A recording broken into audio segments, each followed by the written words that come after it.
ಆನೆಗಳ ಆನ್ಸೆಸ್ಟರ್ಸ್ ಅಂತ ನಾವೇನು ಕರಿತೀವಿ ಅದು ಇವತ್ತಿನ ಆನೆ ಗಾತ್ರದಲ್ಲಿ ಖಂಡಿತ ಇರಲಿಲ್ಲ. ಅಬ್ಬಬ್ಬಾ ಅಂದರೆ 60 ಸೆಂಟಿಮೀಟರ್ನಷ್ಟು ಉದ್ದ ಇರ್ತಾ ಇತ್ತು ಅಷ್ಟೇ. ಹಾಗೂ ಅದಕ್ಕೆ ಸೊಂಡ್ಲಿರಲಿಲ್ಲ. ಮಾನವನನ್ನು ಹೊರತುಪಡಿಸಿ ಇನ್ನೊಂದೇನಾದರೂ ಜೀವಿ ಇದೆ ಅನ್ನೋದಾದರೆ IQ ಲೆವೆಲ್ಗೆ ಹತ್ತಿರವಾಗಿ ಅದು ಆನೆ. 110 ಇರುತ್ತೆ ಅದರ IQ ಲೆವೆಲ್. ಐರಾವತಕ್ಕೆಲ್ಲ 4 ದಂತಗಳು ಅಂತ ಉಲ್ಲೇಖ ಆಗ್ತಾನೆ ಇರ್ತದೆ. 5 ತಲೆಗಳಿರುವಂಥದ್ದು ಇರುತ್ತೆ. ಈ ಬಿಳಿ ಆನೆ ಬಹುತೇಕ ನಮ್ಮ ಕರ್ನಾಟಕದಲ್ಲಿ ಲಾಸ್ಟ್ ಆಗಿದ್ದು. ಅಚ್ಯುತರಾಯನ ಕಾಲದಲ್ಲಿ ಬಿಳಿ ಆನೆ ಅವರಲ್ಲಿ ಇತ್ತು ವಿಜಯನಗರ ಸಾಮ್ರಾಜ್ಯದಲ್ಲಿ. ಯಾವೊಬ್ಬ ವ್ಯಕ್ತಿ ಆನೆಯನ್ನು ತನ್ನ ಆಶ್ರಮದಲ್ಲಿ ಅಥವಾ ತನ್ನ ಅರಮನೆಯಲ್ಲಿ ಸಾಕ್ತಾನೋ ಆತನೇ ಅತ್ಯಂತ ದೊಡ್ಡ ಶ್ರೀಮಂತ ಅಂತ ಹೆಸರು. ಅರ್ಜುನ ಮಹಾಲಕ್ಷ್ಮಿ ಸೂಚಕವಾದಂಥ ಐರಾವತವನ್ನು ಕರ್ಕೊಂಡು ಬಂದು ಕುಂತಿಯಲ್ಲಿ ಪೂಜೆ ಮಾಡಿಸಿದ್ದನ್ನು ನಾವು ಕೇಳ್ಬೋದು. ಮಹಾಭಾರತದಲ್ಲಿ ಉಲ್ಲೇಖವಾಗುವಂಥದ್ದು ಇವೆಲ್ಲ. ಕೌರವರ ಆಸ್ಥಾನದಲ್ಲಿದ್ದಂತಹ ದುರ್ಯೋಧನನ ಹತ್ರ ಇರುವಂತಹ ಆನೆಯನ್ನು ಅಲ್ಲಿಯೂ ಕೂಡ ಬಿಳಿ ಆನೆ ಅಂತಲೇ ಉಲ್ಲೇಖ ಮಾಡ್ತಾರೆ. ನಾಯಿ ಬಗಳಿದ್ರು ದೇವಲೋಕ ಹಾಳಾಗಲ್ಲ ಅನ್ನೋದಕ್ಕೆ ಅದೇ ಒಂದು ಕಾರಣ. ಈ ನಾಯಿ ಬಗಳ್ತಾ ಇರುತ್ತೆ, ಆನೆ ಯಾವುದನ್ನು ತಲೆ ಕೆಡಿಸ್ಕೊಳ್ಳೋದ್ರ ಪಾಟ್ಗೆ ಅದು ಹೋಗ್ತಾ ಇರುತ್ತೆ. ಯಾಕಂದ್ರೆ ದೇವಲೋಕದಿಂದ ಬಂದದ್ದು ಅದು. ಮೈಸೂರು ಅರಸರು ಹಿಡಿಸಿ ಆನೆಯಲ್ಲಿ ಅಂಬಾರಿಯನ್ನು ಮಾಡ್ತಾ ಇದ್ರು. ಇದು ಎಲ್ಲ ಆರಂಭ ಆಯಿತು ಅಂದರೆ ವಿಜಯನಗರಕ್ಕೆ ಹೋಗಬೇಕು. ತಮಿಳುನಾಡಿನ ಮಾಜಿ ಮುಖ್ಯಮಂತ್ರಿಗಳು ಮೇಲ್ಕೋಟೆಯ ಹೆಣ್ಮಗಳಾಗಿರುವಂತಹ ಜಯಲಲಿತಾ ಮೇಡಮ್ ಅವರು ಅದನ್ನು ದಾನ ಮಾಡ್ತಾಯಿದ್ರು. ಅವರು ಕೇರಳಗೆ ಅಥವಾ ಬೇರೆ ಬೇರೆ ದೇವಸ್ಥಾನಗಳಿಗೆ ಈ ಆನೆ ದಾನವನ್ನು ಮಾಡೋದು ಅದು ತುಂಬ ದೊಡ್ಡ ವಿವಾದವೂ ಕೂಡ ಆಗಿತ್ತು. ಇನ್ನು ಸೊಂಡ್ಲಲ್ಲಿ ವಿಶೇಷ ಏನು ಅಂತ ಹೇಳಿದ್ರೆ ಅದು ಜ್ಞಾನೇಂದ್ರಿಯ ಮತ್ತು ಕರ್ಮೇಂದ್ರಿಯ ಈ ಎರಡೂ ಸೊಂಡ್ಲಲ್ಲೇ ಇದೆ. ಅದಕ್ಕೆ ಶೀತ, ವಾತ, ಕಫ, ಪಿತ್ತ ಇವೆಲ್ಲ ತೋರಿಸ್ಕೊಂಡು ಹೋಗ್ತಾ ಇರ್ತಲ್ಲ, ಅದೆಲ್ಲ ಸಮತಟ್ಟಾಗಿ ನಿಲ್ಲಿಸ್ಕೊಳ್ಳುವಂಥದ್ದು ಶಕ್ತಿ ಆನೆಯ ಲದ್ದಿಗಿದೆ. ಕಣ್ಣಿನಿಂದ ಸೂಕ್ಷ್ಮವಾಗಿ ನೋಡಬೇಕು, ಕಿವಿಯಿಂದ ವಿಶಾಲವಾಗಿ ಕೇಳಬೇಕು, ತನ್ನ ಒಳಗಾಕೊಂಡು ಅದನ್ನು ಆಲೋಚನೆ ಮಾಡಬೇಕು, ಆನಂತರ ಕಾರ್ಯಗತಕ್ಕೆ ತರಬೇಕು. ಇದು ಆನೆಯ ಗುಣ.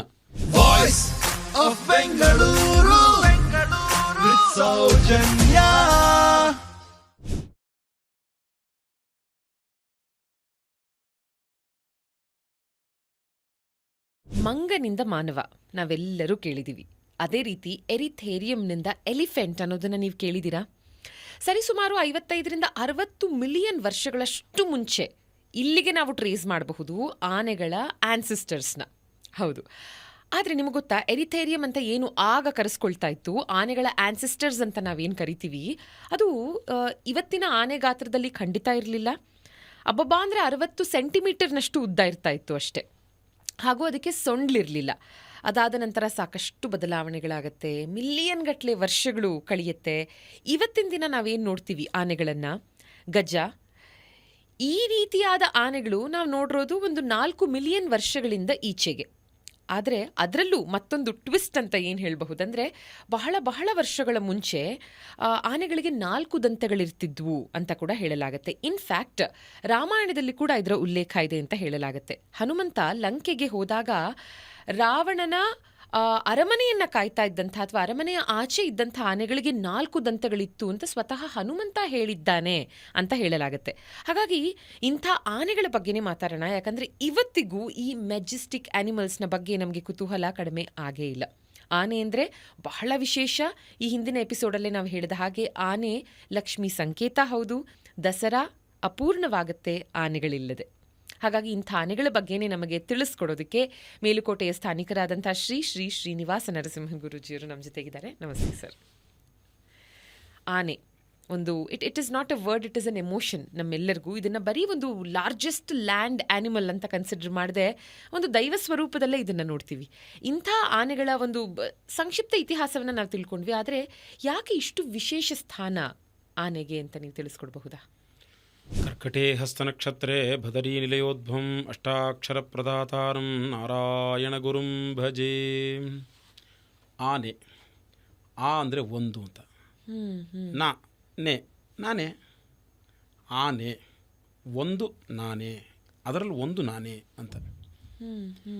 ಈ ಆನೆ ಪದಕ್ಕೆ ಗಜ ಅಂದರೆ ದೊಡ್ಡದಾಗಿರುವಂಥದ್ದು, ಸುಂದರವಾಗಿರುವಂಥದ್ದು.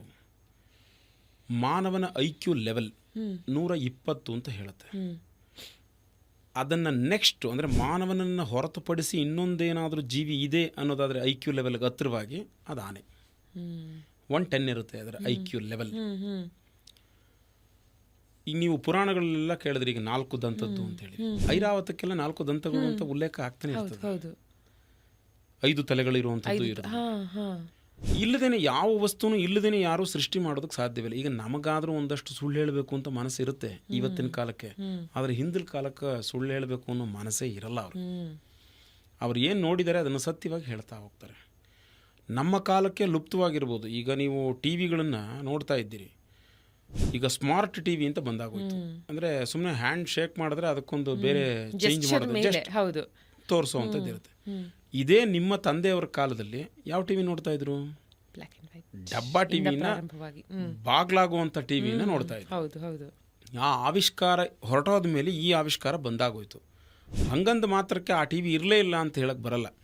ಹಾಗೆಯೇ ಆನೆ ಸರ್ವದಾ ಆಗಿನ ಕಾಲದಿಂದನೂ ಇದೆ, ಸಮುದ್ರ ಮಂಥನ ಕಾಲದಿಂದನೂ ಕೂಡ ಈ ಆನೆಯ ಶಬ್ದ ಉಲ್ಲೇಖ ಆಗ್ತಾ ಬರುತ್ತೆ. ಹಾಗಾಗಿ ಈ ಆನೆಗಳನ್ನು ಪೂಜಿಸುವಂಥದ್ದು ಅಥವಾ ಆನೆಗಳ ಐಕ್ಯು ಲೆವೆಲನ್ನು ಕಂಡಿಡಿದು ನಮಗೆ ಉಪಯೋಗಕ್ಕೆ ಮಾಡಿಕೊಳ್ಳುವಂಥದ್ದು ಸಾವಿರಾರು ವರ್ಷಗಳ ಹಿಂದೆನೇ ಇದೆ. ನೀವು ಹೇಳ್ತಾ ಇದ್ದೀರಿ ರಾಮಾಯಣ ಕಾಲದಲ್ಲಿ ಇದೆ ಅಂತ ಹೇಳಿದರೆ, ತ್ರೇತಾಯುಗದ ಕಾಲದಲ್ಲಿಯೂ ಇದೆ. ಹಾಗೆಯೇ ನಿಮಗೆ ದ್ವಾಪರ ಯುಗದಲ್ಲಿಯೂ ಬಂದಾಗೋಯ್ತು. ಅದನ್ನು ಆನೆಗಳನ್ನು ಇಟ್ಟು ಯುದ್ಧನೇ ಮಾಡೋಕ್ಕೆ ಶುರು ಮಾಡಿದ್ರು. ಈ ಬಿಳಿ ಆನೆ ಮತ್ತು ಕರಿ ಆನೆ ಎರಡನ್ನೂ ನಾವು ನೋಡಿದ್ದೀವಿ. ಈ ಬಿಳಿ ಆನೆ ಬಹುತೇಕ ನಮ್ಮ ಕರ್ನಾಟಕದಲ್ಲಿ ಲಾಸ್ಟ್ ಆಗಿದ್ದು. ಅಚ್ಯುತರಾಯನ ಕಾಲದಲ್ಲಿ ಬಿಳಿ ಆನೆ ಅವರಲ್ಲಿ ಇತ್ತು, ವಿಜಯನಗರ ಸಾಮ್ರಾಜ್ಯದಲ್ಲಿ. ಆ ಬಿಳಿಯ ಆನೆ ಬಹುತೇಕ ಚುಕ್ಕಿಯಿಂದ ಕೂಡಿತ್ತು. ಬಿಳಿ ಆದಮೇಲೆ ಅದು ಕಪ್ಪು ಚುಕ್ಕಿಯಿಂದ ಆ ಆನೆ ಇತ್ತು. ಅದನ್ನು ಅಚ್ಯುತರಾಯನ ಕಾಲಮಾನದಲ್ಲಿ ಹೊರಗಿನ ಅಬ್ದುಲ್ ರಜಾಕೋ ಇರಬೇಕು ಅಥವಾ ಚೈನಾದ ಒಂದು ಸಂಸ್ಕೃತ ವಿದ್ವಾಂಸ ಅದನ್ನು ಉಲ್ಲೇಖ ಮಾಡಿರೋದನ್ನು ನಾನು ಕೇಳಿದ್ದೀನಿ, ಅದನ್ನು ನೋಡಿದ್ದೀನಿ. ಈ ಆನೆ ಅಂದ್ರೇ ನಿಮಗೊಂದು ವಿಶೇಷವಾದಂಥ ಶಕ್ತಿ ಅನ್ನೋದನ್ನು ನೀವು ತಿಳ್ಕೊಳ್ತೀರಿ. ಆನೆ ಬಲ. ಹೌದು, ಆನೆ ಬಲ, ಗಜ ನಡಿಗೆ, ಗಾಂಭೀರ್ಯ ನಡಿಗೆ, ಈ ಎಲ್ಲಕ್ಕೂ ಪರ್ಯಾಯ ಅರ್ಥವೇ ಈ ಆನೆ. ಇನ್ನು ಪುರಾಣದಲ್ಲಿ ತಗೊಂಡ್ರೆ ಆನೆಯನ್ನು ಮಹಾಲಕ್ಷ್ಮಿಯ ಸೂಚಕ, ಸಂಕೇತ ಅಂತ ಹೇಳ್ತೀವಿ. ಯಾವೊಬ್ಬ ವ್ಯಕ್ತಿ ಆನೆಯನ್ನು ತನ್ನ ಆಶ್ರಮದಲ್ಲಿ ಅಥವಾ ತನ್ನ ಅರಮನೆಯಲ್ಲಿ ಸಾಕ್ತಾನೋ ಆತನೇ ಅತ್ಯಂತ ದೊಡ್ಡ ಶ್ರೀಮಂತ ಅಂತ ಹೆಸರು. ಅದಕ್ಕೆ ಉದಾಹರಣೆಗೆ ನಮ್ಮ ಪೂರ್ಣಚಂದ್ರ ತೇಜಸ್ವಿಯವರ ಕೃಷ್ಣೇಗೌಡನ ಆನೆಯನ್ನು ಕೇಳಿದ್ದೀರಿ. ಒಂದು ಮಠಕ್ಕೆ ಆನೆಯನ್ನು ಕೊಡ್ತಾರೆ, ಆ ಮಠ ಪೂರ್ತಿ ದಿವಾಳಿ ಆಗ್ಬಿಡುತ್ತೆ. ಆ ಮಠ ಆನೆ ತಿಂದು ಅದನ್ನು ತಗೊಂಡು ಬಂದು ಬೇರೆಯವ್ರನ್ನ ವಾಪಸ್ ಬೇಡಪ್ಪ ನಮ್ಮ ಕೈಲಿ ಆಗಲ್ಲ ಅಂತ ವಾಪಸ್ಸು ಅದರ ಮೇಲೆ 5,000 ರೂಪಾಯಿನ ಇಟ್ಟು ಕೊಡುವಂತಹ ಲಕ್ಷಣವನ್ನು ನಾವು ನೋಡಿದ್ದೀವಿ, ಕಥೆಗಳಲ್ಲಿ ಕೇಳಿದ್ವಿ. ಹೌದು, ಆನೆ ಸಾಕದ ಕಷ್ಟ ಅನ್ನೋದು ಒಂದು ಕಡೆ ಆದ್ರೆ ನೀವು ಬಿಳಿ ಆನೆ ಉಲ್ಲೇಖ ಮಾಡಿದ್ರಿ. ಇವತ್ತಿಗೂ ಆ ಪದ ಬಳಕೆ ಮಾಡ್ತೀವಲ್ವ, ಬಿಳಿ ಆನೆ ಸಾಕದ ಹಾಗೆ. ಆನೆ ಸಾಕೋರು ಏನಿದ್ರು ಲಕ್ಷ್ಮೀ ಪುತ್ರರಾಗಿರ್ಬೇಕು, ಇಲ್ಲದೆ ಹೋದ್ರೆ ಆಗಲ್ಲ ಅಂತ ಅದರ ಲೆಕ್ಕ. ಇನ್ನು ಪುರಾಣಗಳಲ್ಲಿ ಉಲ್ಲೇಖ ಮಾಡಿದ್ರೆ ಮಹಾಲಕ್ಷ್ಮಿ, ಎಷ್ಟೋ ಕಡೆಗಳಲ್ಲಿ ಆನೆಗಳಲ್ಲಿ ಉಲ್ಲೇಖ ಬರ್ತಾ ಇರುತ್ತೆ. ಈ ಯುದ್ಧಕ್ಕೆ ಬಳಸೋದಾಗ್ಬೋದು, ಆನೆಗಳನ್ನು ಪಳಗಿಸುವಂಥ ವಿಧಾನವಾಗ್ಬೋದು, ಅದೆಲ್ಲವೂ ಕೂಡ ಅದು ತುಂಬ ಅದ್ಭುತವಾದಂಥ ಪ್ರಕ್ರಿಯೆ. ಅದು ಆನೆ ಇಲ್ಲಿ ಅಂದರೆ ಕರ್ನಾಟಕದಲ್ಲಿ ಹೆಚ್ಚು ಮಹತ್ವವನ್ನು ಯಾಕೆ ತಗೊಳುತ್ತೆ ಅಂತ ಹೇಳಿದ್ರೆ, ಇದೆಲ್ಲವೂ ಕೂಡ ಗಜಾರಣ್ಯ ಕ್ಷೇತ್ರ. ಈ ಏನು ಗಂಧದ ಗುಡಿ ಅಂತ ಏನು ಹೇಳ್ತೀವೋ ಅದೆಲ್ಲ ಗಜಾರಣ್ಯ ಕ್ಷೇತ್ರ. ಇಲ್ಲಿಯೇ ಬಹಳ ಹೆಚ್ಚು ಆನೆ ಇರುವಂಥದ್ದು ಇಲ್ಲೇ ಆನೆಯ ವಿಶೇಷ. ಅನಂತರ ಈ ಆನೆಗಳನ್ನು ಉಪಯೋಗಿಸುವಂತಹ ಲಕ್ಷಣಕ್ಕೆ ನೀವೀಗ ಗಜಗೌರಿ ವ್ರತವನ್ನು ಕೇಳ್ಬೋದು, ಅಥವಾ ಅರ್ಜುನ ಮಹಾಲಕ್ಷ್ಮಿ ಸೂಚಕವಾದಂಥ ಐರಾವತವನ್ನು ಕರ್ಕೊಂಡು ಬಂದು ಕುಂತಿಯಲ್ಲಿ ಪೂಜೆ ಮಾಡಿಸಿದ್ದನ್ನು ನಾವು ಕೇಳ್ಬೋದು. ಮಹಾಭಾರತದಲ್ಲಿ ಉಲ್ಲೇಖವಾಗುವಂಥದ್ದು ಇವೆಲ್ಲ. ಅದರಲ್ಲಿ ಕೌರವರ ಆಸ್ಥಾನದಲ್ಲಿದ್ದಂತಹ ದುರ್ಯೋಧನನ ಹತ್ರ ಇರುವಂತಹ ಆನೆಯನ್ನು ಅಲ್ಲಿಯೂ ಕೂಡ ಬಿಳಿ ಆನೆ ಅಂತಲೇ ಉಲ್ಲೇಖ ಮಾಡ್ತಾರೆ. ಈ ಬಿಳಿ ಆನೆಯನ್ನು ಪೂಜೆ ಮಾಡಿ ಆನಂತರ ಅವರಿಗೆ ಈ ಸಾಮ್ರಾಜ್ಯವನ್ನು ಹೆಚ್ಚು ಮಾಡಬೇಕು, ಅಂದರೆ ನಮ್ಮಲ್ಲಿ ಆನೆ ಇದೆ ಅನ್ನೋದನ್ನು ತೋರಿಸ್ಕೊಡ್ಬೇಕು ಅನ್ನೋದಕ್ಕಾಗಿ ಪೂಜೆಯನ್ನು ಮಾಡ್ತಾರೆ.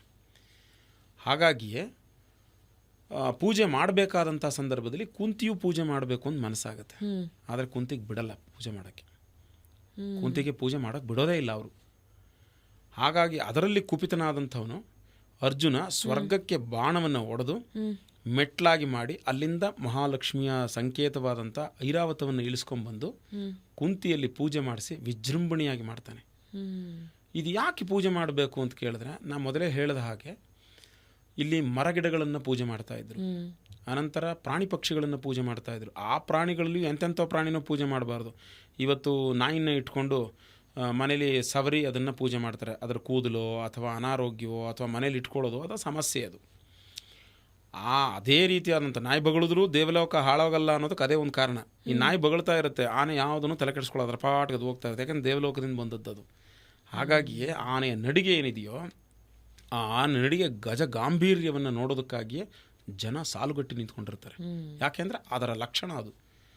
ಅಂತಹ ಆನೆಯನ್ನು ಪೂಜೆ ಮಾಡಿಸ್ಬೇಕು ಅಂಥೇಳಿ ಅರ್ಜುನ ಪೂಜೆ ಮಾಡಿಸಿ ತನ್ನ ಕೀರ್ತಿಯನ್ನು ಇಡೀ ಪ್ರಪಂಚಕ್ಕೆ ಸಾರ್ತಾನೆ. ಅದೊಂದು ವಿಶೇಷ ಈ ಆನೆಯ ಪ್ರಕರಣದಲ್ಲಿ. ಆನೆಗೋಸ್ಕರನೇ ನಡೆದಂತಹ ಒಂದು ಮನಸ್ತಾಪದಲ್ಲಿ ಆನೆಯನ್ನು ತಂದು ಪೂಜೆ ಮಾಡುವಂಥದ್ದು. ಅದಾದ ಮೇಲೆ ಮೈಸೂರು ಅರಸರು ಹಿಡಿಸಿ ಆನೆಯಲ್ಲಿ ಅಂಬಾರಿಯನ್ನು ಮಾಡ್ತಾಯಿದ್ರು. ಇದು ಎಲ್ಲ ಆರಂಭ ಆಯಿತು ಅಂದರೆ ವಿಜಯನಗರಕ್ಕೆ ಹೋಗಬೇಕು. ಈ ವಿಜಯನಗರದಲ್ಲಿ ಆನೆಯನ್ನು ಕೆಡ್ಡಾಗ ಕೆಡವಿ ಅದನ್ನು ಪಳಗಿಸುವಂಥದ್ದೇ ಒಂದು ದೊಡ್ಡ ಪ್ರಕ್ರಿಯೆ ಅದು. ಅದನ್ನು ನೀವು ಕೇಳಬೇಕು, ಅದ್ಭುತ.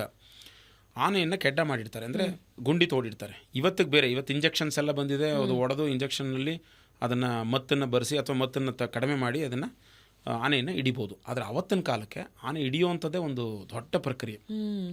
ಆನೆಯನ್ನು ಹಿಡಿದು ದಿನ, ಅಂದರೆ ಆಹಾರ ಆಗ್ತಿರಲಿಲ್ಲ ಅದಕ್ಕೆ, ಆ ದಿನ ನಿಧಾನಕ್ಕೆ ಒಂದೊಂದು ಸಣ್ಣ ಆಹಾರವನ್ನು ಕೊಡ್ತಾಯಿದ್ರು ದಿನ. ಆ ಗುಂಡಿಲಿ ಬಿದ್ದ ಮೇಲೆ ಆನೆ ಅದಕ್ಕೆ ಸಣ್ಣ ಆಹಾರ ಡೈಲಿ ಕೊಡೋರು. ಅದನ್ನು 30 ದಿವಸ ಆದಮೇಲೆ ಹೊಟ್ಟೆ ಹಸಿಗೆ ಬಿಟ್ಬಿಡೋರು. ಒಂದು ಹೆಂಗೆ ಅಂದರೆ ಒಂದು 10 ದಿವಸ ಹೊಟ್ಟೆ ಹಸಿಗೆ ಬಿಟ್ಬಿಡೋದು ಅದನ್ನು. ಆನಂತರ ಸಣ್ಣ ಪ್ರಮಾಣದ ಆಹಾರವನ್ನು ಕೊಡೋದು. ಆವಾಗ ಯಾರನ್ನ ನೋಡಿರುತ್ತೋ ಅದನ್ನು ನೀವು ಆಹಾರ ಕೊಡುತ್ತಾರೆ ಅಂತ ಮುಖಪರಿಚಯ ಆಗುತ್ತೆ ಅದಕ್ಕೆ. ಆಗಿದ ತಕ್ಷಣ ಪೂರ್ತಿ 30 ದಿವಸ ಆದಮೇಲೆ ಅದಕ್ಕೆ ಆಹಾರವನ್ನು ಕೊಟ್ಟು ಆನಂತರ ಅದನ್ನು ಕರ್ಕೊಂಡು ಬಂದು ಅದಕ್ಕೆ ಆಹಾರ ಹೆಂಗಿರುತ್ತೆ ಅಂದರೆ ಒಂದು 50 kg ರಾಗಿ, ಎಲ್ಲ ದವಸ ಧಾನ್ಯಗಳನ್ನೆಲ್ಲ ಸೇರಿಸಿ, ಇವತ್ತು ನೀವೇನು ತಗೊಳ್ತಾ ಇದ್ದೀವೋ ಅಂದರೆ ಈ ಏನಂತ ಹೇಳ್ತಾರೆ ಅದಕ್ಕೆ, ಆಹಾರಗಳನ್ನು ಸೇರಿಸಿ, ಧಾನ್ಯಗಳನ್ನೆಲ್ಲ ಸೇರಿಸಿ ಕುಟ್ಟಿ ಪುಡಿ ಮಾಡಿ ತಗೊಳ್ತಾರಲ್ಲ, 5-6 ಆಹಾರಗಳನ್ನು, ಇದನ್ನು ಶುಗರ್ ಬಂದಿರೋರು, ಇನ್ನೊಂದು ಬಂದಿರೋರು, ಅದನ್ನೆಲ್ಲ ಆ ಥರ ಆಹಾರವನ್ನು ಅದಕ್ಕೆ ತುಪ್ಪದಲ್ಲಿ ಸೇರಿಸಿ ಅದಕ್ಕೆ ರಾಗಿ ಮುದ್ದೆಯನ್ನು ಥರ ಮಾಡಿ ಆ ಉಂಡುಂಡೆಯನ್ನು ಇದಕ್ಕೆ ತಿನ್ನಿಸ್ತಾ ಇದ್ರು. ತುಪ್ಪದಿಂದ ಲೇಪನ ಮಾಡ್ತಾಯಿದ್ರು ದಂತಕ್ಕೆಲ್ಲ. ಆ ರೀತಿಯಾದಂಥ ಆನೆ. ಅದರಲ್ಲಿ ಸಣ್ಣ ಉದಾಹರಣೆಯಾಗಿ ಅಂತ ಹೇಳಿದ್ರೆ ಬಿಳಿ ಆನೆ ಇತ್ತು ಅಂತ ಹೇಳಿದೆ ನಾನು ವಿಜಯನಗರ ಅರಸರ ಕಾಲದಲ್ಲಿ. ಅಚ್ಯುತರಾಯ ತಾನು ಸ್ನಾನ ಮಾಡೋದಕ್ಕಿಂತ ಮುಂಚೆ ಆ ಬಿಳಿ ಆನೆಯನ್ನು ನೋಡಿ ಆನಂತರ ಮತ್ತೆ ಸ್ನಾನ ಮಾಡಿಕೊಂಡು ರಾಜ್ಯಭಾರವನ್ನು ಮಾಡೋಕ್ಕೆ ಹೋಗ್ತಾ ಇದ್ದ. ತಾನು ಎದ್ದ ತಕ್ಷಣ ಆನೆಯನ್ನು ನೋಡಬೇಕು, ಆನೆ ಮಹಾಲಕ್ಷ್ಮಿಯ ಸಂಕೇತ ಅಂತೇಳಿ. ಒಂದು ಸಾಮ್ರಾಜ್ಯದಲ್ಲಿ ಇಷ್ಟು ಆನೆ ಇರಬೇಕು ಅಂತ ಶಾಸ್ತ್ರ, ಅಂದರೆ ಲೆಕ್ಕಾಚಾರ. ಆ ರೀತಿ ಆನೆಗಳಿರ್ತಾ ಇದ್ದಲ್ಲಿ ಆ ಆನೆಗಳನ್ನು ತೊಗೊಂಡು ಬಂದು ಪಳಗಿಸಿ ಅದನ್ನು ಮಹಾಲಕ್ಷ್ಮಿ ಥರ ನೋಡಿ ಅದರಿಂದ ಏನು ಕೆಲಸ ಬೇಕೋ ಅದನ್ನು ಮಾಡಿಸ್ಕೊಳ್ತಾ ಇದ್ರು. ಅಷ್ಟು ಕೇಳುವಂಥ ಮಾತು ಮನುಷ್ಯನ ಬಿಟ್ಟರೆ ಅದೊಂದೇ. ಅದಾದಮೇಲೆ ಕುದುರೆಗೆ ಬರುತ್ತೆ. ಕುದುರೆ 90ನೇ IQಲಿದೆ ಅದು. ಹಾಗಾಗಿ ಆ ಆನೆಗಳನ್ನು ಮಾಡ್ತಾಯಿದ್ರು. ಅನಂತರ ಮೈಸೂರು ಅರಸರ ಕಾಲದಲ್ಲಿ ಏನು ಆರಂಭ ಆಯಿತು ದಸರಾ, ಅಂದರೆ ಅವ್ರಿಗೆ ಮುಂಚೆನೇ ಆರಂಭ ಆಗಿತ್ತಲ್ಲಿ. ಅನಂತರ ಆನೆ ಮೇಲೆ ಮಾಡುವಂಥ ಪ್ರಕ್ರಿಯೆ ಏನು ಬಂತು, ಆ ಆನೆ ಮೇಲೆ ರಾಜರೇ ಕೂತ್ಕೊಂಡು ಹೋಗ್ತಾಯಿದ್ರು. ಸಾಕ್ಷಾತ್ ವಿಷ್ಣುವಿನಂಗೆ ಮಹಾಲಕ್ಷ್ಮಿಯ ಮೇಲೆ, ಅಂದರೆ ಆನೆಯ ಮೇಲೆ ಕುಳಿತುಕೊಂಡು ಜಯಚಾಮರಾಜೇಂದ್ರ ಬರ್ತಾ ಇದ್ದರೆ ಅಥವಾ ಅದಕ್ಕಿಂತ ಹಿಂದೆ ಮಹಾರಾಜರೆಲ್ಲ ಬರ್ತಾ ಇದ್ದರೆ ಸಾಕ್ಷಾತ್ ದೇವರು ಅಂತ ಅವ್ರಿಗೆ ನಮಸ್ಕಾರ ಮಾಡುವಂಥವ್ರನ್ನ ನಾವು ಕಂಡಿದ್ದೀವಿ. ವಿಡಿಯೋಗಳನ್ನ ನೋಡಿದ್ದೀನಿ ನಾನು ಅದನ್ನು. ಯಾಕೆ ಅಂದರೆ ಮಹಾಲಕ್ಷ್ಮಿ, ಇಂದ್ರ ಹೇಗೆ ಬರ್ತಾನೋ ಆ ರೀತಿ ಇಂದ್ರ ಪದವಿಯಲ್ಲಿ ಇಟ್ಕೊಂಡವರು ಬರ್ತಾ ಇರುವಂಥ ಒಂದು ಲಕ್ಷಣ ಅದು ಆನೆ. ಮತ್ತು ಎಲ್ಲ ದೇವಾಲಯಗಳಲ್ಲೂ ಆನೆ ಇಟ್ಕೊಂಡಿರ್ತಾರೆ. ಆನೆ ಮಹಾಲಕ್ಷ್ಮಿಯ ಸಂಕೇತ ಅಂತ ಹೇಳಿದ್ರೆ ಅದನ್ನು ಆನೆಯನ್ನು ಇಟ್ಕೊಂಡಿರ್ತಾರೆ. ಆನೆ ಪಳಗಿಸಿ ಮನುಷ್ಯ ಮತ್ತು ಆ ಪ್ರಾಣಿಯ ಒಡಂಬಡಿಕೆ ಹೆಂಗಿರುತ್ತೆ ಅದನ್ನು ತೋರಿಸೋದಕ್ಕಾಗಿ ಎಲ್ಲ ದೇವಾಲಯಗಳಲ್ಲಿ ಅದಿತ್ತು. ಅದನ್ನು ತಗೊಂಡು ಬರ್ತಾಯಿದ್ರು. ಅನಂತರ ಈ ಕೋರಿಕೆಗಳೇನಾದರೂ ಇದ್ದರೆ, ಅಂದರೆ ಸಮಸ್ಯೆಗಳೇನಾದರೂ ಇತ್ತು, ರಾಜಪದವಿ ಸಿಗದೆ ಹೋದರೆ, ಆ ಥರದಕ್ಕೆಲ್ಲ ಆನೆ ದಾನ ಮಾಡುವಂಥದ್ದು ಶ್ರೇಷ್ಠ. ಆನೆ ದಾನ ಮಾಡುವಂಥದ್ದು ಅದನ್ನು ತಮಿಳುನಾಡಿನ ಮಾಜಿ ಮುಖ್ಯಮಂತ್ರಿಗಳು, ಮೇಲ್ಕೋಟೆಯ ಹೆಣ್ಣುಮಗಳಾಗಿರುವಂಥ ಜಯಲಲಿತಾ ಮೇಡಮ್ ಅವರು ಅದನ್ನು ದಾನ ಮಾಡ್ತಾಯಿದ್ರು. ಅವರು ಕೇರಳಗೆ ಅಥವಾ ಬೇರೆ ಬೇರೆ ದೇವಸ್ಥಾನಗಳಿಗೆ ಈ ಆನೆ ದಾನವನ್ನು ಮಾಡೋದು ಅದು ತುಂಬ ದೊಡ್ಡ ವಿವಾದವೂ ಕೂಡ ಆಗಿತ್ತು. ಇವತ್ತಿನ ಆ್ಯಕ್ಟ್ ಪ್ರಕಾರ ಮಾಡುವಂಥದ್ದಿಲ್ಲ, ಅದೆಲ್ಲ ಇರ್ತಿತ್ತು. ಅದು ಆನೆಯ ಕಿವಿ ಬಹಳ ದೊಡ್ಡದು. ಹಿಂಗೆ ಯಾಕೆ ಗಣಪತಿಗೂ ಯಾಕೆ ಆನೆ ತಲೆಯನ್ನು ಇಟ್ಟರು ಅನ್ನೋದಕ್ಕೆ ಇದೊಂದು ಕಾರಣ ಆಗಿರುತ್ತೆ. ಈ ಆನೆ ಎಲ್ಲವನ್ನು, ಅಂದರೆ ನಾವು ಏನೇನೆಲ್ಲ ಕಥೆ ಹೇಳ್ತೀವೋ, ಸುಳ್ಳು ಹೇಳ್ತೀವೋ, ಒಳ್ಳೇದು ಹೇಳ್ತೀವೋ ಎಲ್ಲವನ್ನೂ ಆಗುತ್ತಲ್ವಾ, ಅದಾದ ಮೇಲೆ ಅದನ್ನೆಲ್ಲ ಕೇಳ್ಕೊಳ್ಳುತ್ತೆ, ತನ್ನ ಕಿವಿಲಿ ಕೇಳುತ್ತೆ. ಬುದ್ಧಿಯಿಂದ ತನ್ನ ಯೋಚನೆ ಮಾಡಿ ಅದಕ್ಕೆ ಕಣ್ಣಲ್ಲಿ ನೋಡಿದ್ದು ಕಿವಿಲಿ ಕೇಳಿದ್ದು, ಕಣ್ಣಲ್ಲಿ ನೋಡಿದ್ದು ಕಿವಿಲಿ, ಕಣ್ಣು ಹೊಡ್ಕೊಳ್ತಾ ಇರುತ್ತೆ ನೋಡಿದಿರ. ಅದಕ್ಕೆ ಕಣ್ಣಿಗೆ ಹೊಡೆಯುವಂಥದ್ದನ್ನು ಸೂಕ್ಷ್ಮವಾಗಿ ನೋಡಬೇಕು, ವಿಶಾಲವಾಗಿ ಕೇಳಬೇಕು, ಸೂಕ್ಷ್ಮವಾಗಿ ನೋಡಬೇಕು, ವಿಶಾಲವಾಗಿ ಕೇಳಬೇಕು. ಈ ರೀತಿಯಾದಂತಹ ಕೇಳಿಕೊಂಡು ಬುದ್ಧಿಯಿಂದ ಯೋಚನೆ ಮಾಡಿ ಅದು ತನ್ನ ಕೆಲಸವನ್ನು ತಾನು ಮಾಡ್ತಾಯಿತ್ತು. ಇನ್ನು ಸೊಂಡ್ಲಲ್ಲಿ ವಿಶೇಷ ಏನು ಅಂತ ಹೇಳಿದ್ರೆ ಅದು ಜ್ಞಾನೇಂದ್ರಿಯ ಮತ್ತು ಕರ್ಮೇಂದ್ರಿಯ ಈ ಎರಡೂ ಸೊಂಡ್ಲಲ್ಲೇ ಇದೆ ಅದಕ್ಕೆ. ಆದ್ದರಿಂದ ಆ ಸೊಂಡ್ಲನ್ನು ಉಪಯೋಗಿಸಿ ತನಗೇನು ಬೇಕೋ ಅದನ್ನು ತಗೊಳ್ಳುತ್ತೆ. ಬುದ್ಧಿ ಮತ್ತು ಕ್ಲೀನಾಗಿ ಕರ್ಮೇಂದ್ರಿಯ ಮತ್ತು ಜ್ಞಾನೇಂದ್ರಿಯ ಎರಡೂ ಕೆಲಸ ಮಾಡೋದು ಸೊಂಡ್ಲೆ ಅದು. ಹಾಗಾಗಿ ಎರಡನ್ನೂ ರೂಪವಾಗಿ ತಗೊಂಡು ಅದು ಆ ಸೊಂಡ್ಲಲ್ಲಿ ಏನೇನು ಬೇಕೋ ಆಹಾರವನ್ನು ತಗೊಳ್ಳೋದು, ಆಶೀರ್ವಾದ ಮಾಡೋದು, ಮಾಡಿಸೋವಂಥದ್ದು ಇವರೆಲ್ಲ ಸೇರಿಕೊಂಡು ಅದೆಲ್ಲವೂ ಕೂಡ ಆ ಆನೆ ಸೊಂಡ್ಲಲ್ಲಿ ಮಾಡ್ತಾರೆ. ಪ್ರೀತಿ. ಎರಡನೇದು, ಈ ಆನೆಯ ಬಾಲದ ಈ ಏನು ರೋಮ ಅಂತ ಏನಿರುತ್ತೋ ಅದನ್ನು ತಗೊಂಡು ಬಂದು ಉಂಗುರವನ್ನು ಮಾಡಿ ಹಾಕೊಳ್ಳುವಂಥದ್ದನ್ನು ಅಭ್ಯಾಸ ಮಾಡಿದ್ದಾರೆ. ಯಾಕೆ ಅದನ್ನು ಮಾಡಿದ್ದಾರೆ ಅಂತ ಕೇಳಿದ್ರೆ, ಆನೆಯನ್ನು ಇಟ್ಕೊಳ್ಳೋಕ್ಕಾಗಲ್ಲ ಮನೇಲಿ. ಆನೆ ಅಷ್ಟೆಲ್ಲ ಸಾಕೋಕ್ಕಾಗತ್ತಾ? ಸಾಕೋಕ್ಕಾಗೋದೇ ಇಲ್ಲ. ಆ ಆನೆಯನ್ನು ಇಟ್ಕೊಳ್ಳೋ ಬದಲು ಅದರ ಏನಾದರೂ ಒಂದು ಅಂಶ ಇರಲಿ ಅನ್ನೋದಕ್ಕಾಗಿ ಅದರ ಕೂದಲನ್ನ ಇಟ್ಕೊಳ್ತಾರೆ. ಈ ಕೂದಲನ್ನ ಇಟ್ಕೊಂಡ್ರೆ ಅದಕ್ಕೆ ಒಳ್ಳೇದಾಗತ್ತೆ ಅನ್ನೋದು ತಗೊಳ್ತಾರೆ. ಅನಂತರ ಈ ಹೀಟ್ ಇರುತ್ತಲ್ಲ ಬಾಡಿ, ಆ ಹೀಟ್ ಇದ್ದರೆ ಆನೆಯ ಲದ್ದಿ ಇರುತ್ತಲ್ಲ, ಆ ಲದ್ದಿ ಮೇಲೆ ಕಾಲಿಟ್ಟರೆ ಆ ಹೀಟ್ಸ್ ಎಲ್ಲ ಹೋಗಿ ನಿಮ್ಗೆ ಒಳ್ಳೇದು ಮಾಡಿಕೊಡುತ್ತೆ. ಅದು ಆಹಾರ ಪದಾರ್ಥವನ್ನು ಏನೇನೋ ತಿಂದಿರ್ತೀವಿ ನಾವು, ಅದೆಲ್ಲ ತಿಂದಿರುವಂಥ ಆಹಾರ ಪದಾರ್ಥ ತಮ್ಮ ಗುಣಗಳನ್ನು ತೋರಿಸ್ತಾ ಹೋಗುತ್ತೆ. ತೋರಿಸಿದಾಗ ನಮಗೆ ಈ ಶೀತ, ವಾತ, ಕಫ, ಪಿತ್ತ ಇವೆಲ್ಲ ತೋರಿಸ್ಕೊಂಡು ಹೋಗ್ತಾ ಇರ್ತಲ್ಲ, ಅದೆಲ್ಲ ಸಮತಟ್ಟಾಗಿ ನಿಲ್ಲಿಸ್ಕೊಳ್ಳುವಂಥದ್ದು ಶಕ್ತಿ ಆನೆಯ ಲದ್ದಿಗಿದೆ. ಅದೊಂದು ವಿಶೇಷ. ಅದು ನಮ್ಮ ನಾಡಿನಲ್ಲಿ ಎಲ್ಲೂ ನಡೀದೇ ಇರುವಂಥ ಒಂದು ದಸರಾ ನಡೆಯೋದು ಆನೆಯಲ್ಲೇ ಇಂಪಾರ್ಟೆಂಟಾಗಿ ನಡೆಯುತ್ತೆ ಅನ್ನೋದಾದರೆ ಅದಕ್ಕಿಂತ ದೊಡ್ಡ ಖುಷಿ ನಮಗೆ ಇನ್ನೊಂದಿಲ್ಲ. ಅನಂತರ ಇಲ್ಲಿ ಆ ಒಂದು ಆನೆಯ ಒಂದು ಪೂಜೆಯನ್ನು ಮಾಡುವಂಥದ್ದನ್ನು ಏನು ಕುಂತಿ ಮಾಡಿದ್ರೋ ಅಥವಾ ಗಾಂಧಾರಿ ಮಾಡಿದ್ರೋ ಅಂತಹ ಪೂಜೆಯನ್ನು ಪ್ರತಿಯೊಬ್ಬರೂ ಕೂಡ ಇಲ್ಲಿ ಗಜಾರಣ್ಯ ಕ್ಷೇತ್ರದಲ್ಲಿ ಮಾಡ್ತಾಯಿದ್ರು. ಈಗಲೂ ಮಾಡ್ತಾರೆ. ನಮ್ಮ ಮನೆಯಲ್ಲೆಲ್ಲ ಆನೆ ಪೂಜೆ ನಡೆಯುತ್ತೆ. ಕಾರ್ತೀಕ ಮಾಸದಲ್ಲಿ ಆನೆಯ ಪೂಜೆಯನ್ನು ಕೂರಿಸಿ ಅದಕ್ಕೆ ವಿಶೇಷವಾದಂಥ ಕಬ್ಬು, ಕಡಲೆ ಮತ್ತು ಮೊಸರನ್ನ ಇದನ್ನೆಲ್ಲ ಕಟ್ಟಿ ಅದನ್ನು ಒಂದು 5 ದಿವಸ ಪೂಜೆ ಮಾಡಿ ಬಿಡ್ತೀವಿ. ಅದನ್ನೇ ಈಗ ಗಣಪತಿ ರೂಪದಲ್ಲಿ ಯೋಚನೆ ಮಾಡಿ ಗಣಪತಿ ರೂಪದಲ್ಲಿ ಪೂಜೆಯನ್ನು ಮಾಡ್ತಾರೆ. ಹಾಗಾಗಿ ಕಣ್ಣಿನಿಂದ ಸೂಕ್ಷ್ಮವಾಗಿ ನೋಡಬೇಕು, ಕಿವಿಯಿಂದ ವಿಶಾಲವಾಗಿ ಕೇಳಬೇಕು, ತನ್ನ ಒಳಗಾಕೊಂಡು ಅದನ್ನು ಆಲೋಚನೆ ಮಾಡಬೇಕು, ಆನಂತರ ಕಾರ್ಯಗತಕ್ಕೆ ತರಬೇಕು. ಇದು ಆನೆಯ ಗುಣ. ಹಾಗಾಗಿ ಆನೆಯನ್ನು ಮಹಾಲಕ್ಷ್ಮಿಯ ಸಂಕೇತ ಮತ್ತು ಪಾರ್ವತಿಯ ಸಂಕೇತವೂ ಕೂಡ ಆಗಿರತಕ್ಕಂಥ ಆನೆಯನ್ನು ಪೂಜೆ ಮಾಡೋದ್ರಿಂದ ಸರ್ವ ಮಂಗಲವೂ ಕೂಡ ನಮಗೆ ಲಭಿಸುತ್ತೆ. ನಾನು ಪ್ರಾರಂಭದಲ್ಲೇ ಹೇಳಿದಾಗೆ ವಿತೌಟ್ ಎಲಿಫೆಂಟ್ಸ್ ಆನೆಗಳಿಲ್ಲದೆ ನಾಡ ಹಬ್ಬ ಅಪೂರ್ಣ, ಇನ್ಕಂಪ್ಲೀಟ್ ಅಂತ ನಮಗನ್ಸುತ್ತೆ. ಹಾಗಾಗಿ ಇಂಥ ಆನೆಗಳ ಬಗ್ಗೆ ನಾವು ಇಷ್ಟೆಲ್ಲ ತಿಳ್ಕೊಂಡಿದ್ದು. ಆನೆಗಳಲ್ಲಿ ಇನ್ನೊಂದು ವಿಶೇಷ, ಈಗ ದಸರಾ ಅಂತ ಹೇಳಿದ ತಕ್ಷಣ ಇನ್ನೊಂದು ಇರುತ್ತೆ, ಆನೆಗಳಿಗೆ ಅಲಂಕಾರ ಮಾಡ್ತಾರೆ. ನೀವು ನೋಡಿರ್ಬೋದು, ಅದಕ್ಕೆ ಗೆಜ್ಜೆ ಹಾಕಿ, ಇನ್ನೊಂದು ಬಲಗವಿಯಲ್ಲಿ ಚಕ್ರವನ್ನು, ಎಡಗವಿಯಲ್ಲಿ ಶಂಖವನ್ನು ಮತ್ತು ಮುಂದುಗಡೆ ಲಾಂಛನವನ್ನು ಹಾಕ್ತಾರೆ. ಅದು ವಿಷ್ಣುವಿನ ಲಾಂಛನ. ಅದು ನಿಮಗೆ ಗೊತ್ತಿರಲಿ, ಅದು ವಿಷ್ಣುವಿನ ಲಾಂಛನ. ಅದು ಆ ಮಹಾಲಕ್ಷ್ಮಿಯ ಸಂಕೇತವಾದ್ದರಿಂದ ವಿಷ್ಣುವಿಗೆ ಇವತ್ತಿಗೂ ಕೂಡ ಮೈಸೂರು ದಸರಾದಲ್ಲಿ ನಾವು ನೋಡ್ಬೋದು ಅದನ್ನು. ವಿಷ್ಣುವಿನ ಲಾಂಛನಗಳು ಏನೇನಿರುತ್ತೋ ಅದೆಲ್ಲ ಅದರ ಮೇಲಿರುತ್ತೆ. ಬಳ್ಳಿ ಇರುತ್ತೆ, ಅದೆಲ್ಲ ಅಮೃತ ಬಳ್ಳಿ ಅಂತ. ನಿಮಗೆ ಈ ಋಷಿಮುನಿಗಳೆಲ್ಲ ಯಜ್ಞವನ್ನು ಮಾಡ್ತಾಯಿದ್ರು, ಎಷ್ಟೋ ದಿವಸ ಊಟನೇ ಮಾಡೋಕ್ಕಾಗ್ತಿರಲಿಲ್ಲ. ಅವರೆಲ್ಲ ಸೋಮಪಾನವನ್ನು ಮಾಡ್ತಾಯಿದ್ರು. ಅದನ್ನು ಹೆಂಡ ಅಂತ ಕರೀತಾರೆ. ಅಂದರೆ ಈಗ ಅದು ಹೆಂಡ ಅಲ್ಲ, ಅದು ಸೋಮ ಅನ್ನೋ ಒಂದು ಬಳ್ಳಿ, ಬಿಳಿ ಬಳ್ಳಿ, ಹಿಮಾಲಯ ಪರ್ವತದಲ್ಲಿದ್ದದ್ದು. ಅದನ್ನು ನಾವು ಪಾನ ಮಾಡಿದ್ರೆ ಎಷ್ಟೋ ದಿವಸ ಹೊಟ್ಟೆ ಹಸಿತಾ ಇರಲಿಲ್ಲ. ಆ ಬಳ್ಳಿಯನ್ನು ಕೂಡ ಅದು ತುಂಬ ಶಕ್ತಿಶಾಲಿಯಾದಂಥ ಬಳ್ಳಿ. ಆ ಬಳ್ಳಿಯ ರಸವನ್ನು ಕುಡಿದು ಅನಂತರ ಹೋಮ ಯಜ್ಞಾದಿಗಳನ್ನು ಮಾಡ್ತಾಯಿದ್ರು. ಅದನ್ನು ಅರಿವಿಲ್ಲದೆ ಇದ್ದವರು ಹೆಂಡ ಅಂತ ಅನ್ಕೊತಾರೆ. ಖಂಡಿತವಾಗ್ಲೂ ಅಲ್ಲ. ಅದು ಸೋಮರಸ ಅಂಥೇಳಿ. ಈಗೆಲ್ಲ ನಿಮಗೆಲ್ಲ ಪಾನಕಕ್ಕೂ ಸೋಮರಸ ಅಂತ ಹೇಳಿ ಹೇಳ್ತಾರಲ್ಲ, ಅದು ಸೋಮರಸ ಅಲ್ಲ. ಅದು ಅಂದರೆ ಆ ಸೋಮರಸ, ನಿಜವಾದ ಸೋಮರಸ ಈಗಾಗಲೇ ಒಂದು 500 ವರ್ಷ 600 ವರ್ಷದ ಹಿಂದೆನೇ ಹೊರಟೋಯ್ತದು, ಇವಾಗಿಲ್ಲ ಅದು.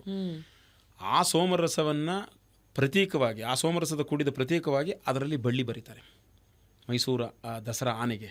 ಅದನ್ನು ನೀವು ಗಮನಿಸಿರ್ಬೋದು ಅದನ್ನು. ಹಾಗಾಗಿ ಇಷ್ಟೆಲ್ಲ ಉತ್ತಮೋತ್ತಮವಾದಂಥ ವಿಷಯಗಳನ್ನು ಇಟ್ಕೊಂಡಂಥ ಆನೆ ನಮಗೆ ಪೂಜ್ಯನೀಯ. ಅದು ಮಹಾಲಕ್ಷ್ಮಿಯ ಸಂಕೇತ. ಆದ್ದರಿಂದ ಆನೆಗೆ ಒಂದು ಸಲ ನೀವು ಆಹಾರವನ್ನಾದರೂ ಕೊಡಿ ಅಥವಾ ಅದರ ಹತ್ರ ಆಶೀರ್ವಾದ ಮಾಡಿಸಿ, ಅದ್ರ ಮೇಲೆ ಹತ್ತು ಕೂತ್ಕೊಳ್ಳಿ, ಇದೆಲ್ಲವೂ ನಿಮ್ಗೆ ಒಳ್ಳೆಯದೇ. ಎಷ್ಟೆಲ್ಲ ವಿಷಯಗಳು ತಿಳಿಸ್ಕೊಟ್ರಿ ಆನೆಯ ಬಗ್ಗೆ. ಥ್ಯಾಂಕ್ ಯು ಸರ್, ಧನ್ಯವಾದಗಳು.